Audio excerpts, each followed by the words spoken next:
Think of everyone who wears a Rolex. Your ex-wife's lawyer, your boss's boss. The luxury watch brand is a magnet for people with too much money, a need for social validation, or just regular collectors who appreciate the watches for what they really are. Exquisite pieces of art, not symbols of wealth or power. For most people, owning a Rolex is like checking off the first item on their how to be a rich guy list. But having a luxury watch for such a reason is really missing the point. That small tick-tocking device on your wrist carries with it over 100 years of history, and in this week's video we'll see just how deep the rabbit hole goes. The company Rolex is really the brainchild of one German orphan, Hans Wilsdorf. Having lost his parents at the age of 12, he was sent to a boarding school in Coburg by his aunt and uncle. There Hans learned to speak English, and he was so good at it that after he graduated he got a job as a translator at a firm in Switzerland. The firm's name was Kuno Korten, and it was one of the biggest watch exporters in Switzerland at the time. While working there, Hans was exposed to some of the most influential people in watchmaking. One such acquaintance was Hermann Eigler, who had recently inherited a large ébauche factory after his father's death. Ébauche is a French word and it refers to the unassembled components of a watch mechanism. With his newfound friends in high places, Hans decided to move to England, and in 1905 he founded his own company called Wilsdorf and Davis. Davis was the name of Hans's brother-in-law who had lent money to finance the whole thing. Hans's first order of business was to get watches that he could sell. Now, wristwatches weren't very popular at the time. They were flimsy, inaccurate, and worn mostly by women. People of the higher class preferred pocket watches, which were seen as durable and would often be passed down generations. Hans saw a lot of potential in wristwatches, and so he got in touch with his friend Hermann Eigler.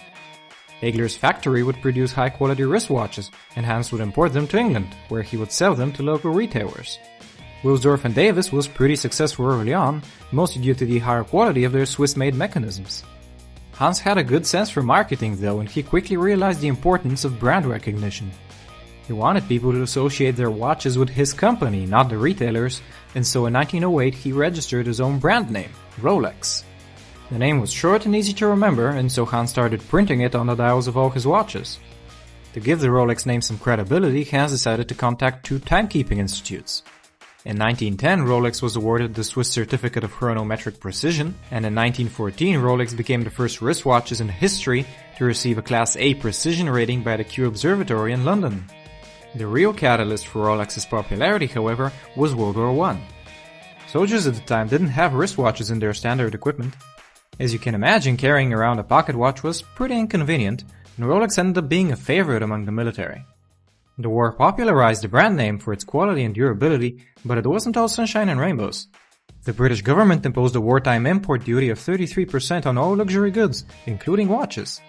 This hit Hans's business very hard, and so in 1919 he moved his company to Geneva, where he incorporated it as Montre Rolex.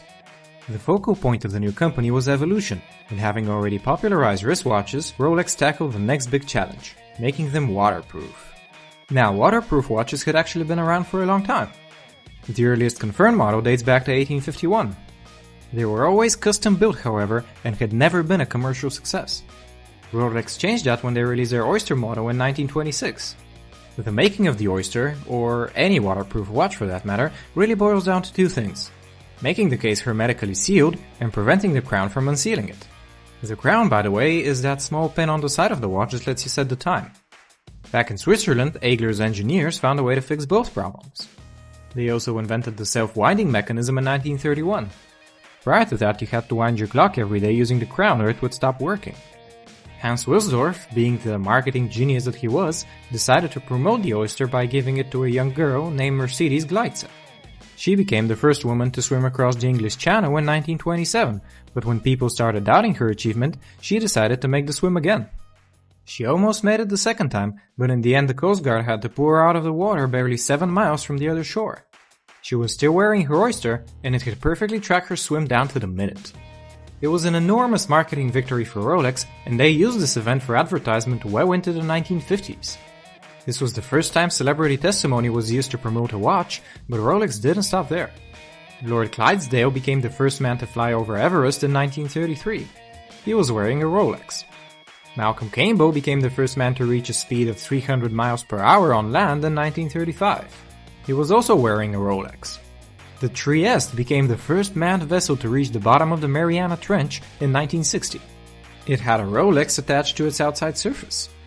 The list goes on and it shows just how good Hans Wilsdorf was at maintaining his brand. He also wanted to expand his company's client base, and so he created the Tudor brand in 1946. Tudor watches are pretty close to Rolexes in terms of reliability, but they're less expensive and are generally marketed to the upper middle class. Hans Wilsdorf's death in 1960 marked the end of an era for Rolex. The ownership of the company was transferred to the Hans Wilsdorf Foundation, which still owns it to this day and uses its income for charity. Hans's death couldn't have come at a worse time, since the late 1960s and the early 1970s were the beginning of the quartz revolution. The invention of quartz clocks, the ones that run on batteries, was a devastating blow to the Swiss watch market. Cheap quartz watches from Japan and the US flooded the global marketplace, and by the end of 1983, 2 out of every 3 Swiss watchmakers had gone bankrupt. Mechanical watches couldn't compete with the low weight and high precision of their quartz counterparts, and so most of them fell out of favor. Rolex managed to survive the quartz revolution by relying on its brand and reputation. It didn't matter if a mechanical Rolex was less accurate. The amount of effort put into creating and assembling the Rolex, most of which is done by hand by the way, gives it a collectible value that no mass-produced quartz watch will ever have. The time it takes to produce a single Rolex is over a year, and unlike most companies, Rolex doesn't outsource any of its production. Quality is everything to them, and when you look at some of their recent models, it's hard not to think of them as works of art. Hell, I'd buy one just to put it in a frame if it wouldn't cost me a kidney. Even today, Rolex is the biggest watch producer in Switzerland, and although they account for only 1% of all watch sales across the world, they represent 1/4 of the global market's value. They're the official timekeeper for 2 of the 4 Grand Slams, 2 of the 4 golf majors, the Formula 1 Championship, and the 24-hour Le Mans race. It's truly impressive how Rolex has managed to stay on top of the luxury watch industry for over a century. They've become more than just expensive watches, they're a symbol of wealth for both self-entitled rich kids and powerful men alike. I hope you enjoyed Rolex's story. If you did, hit that like button and check out my other videos for the stories of more cool companies. Tell me in the comments below which company you'd like me to feature next.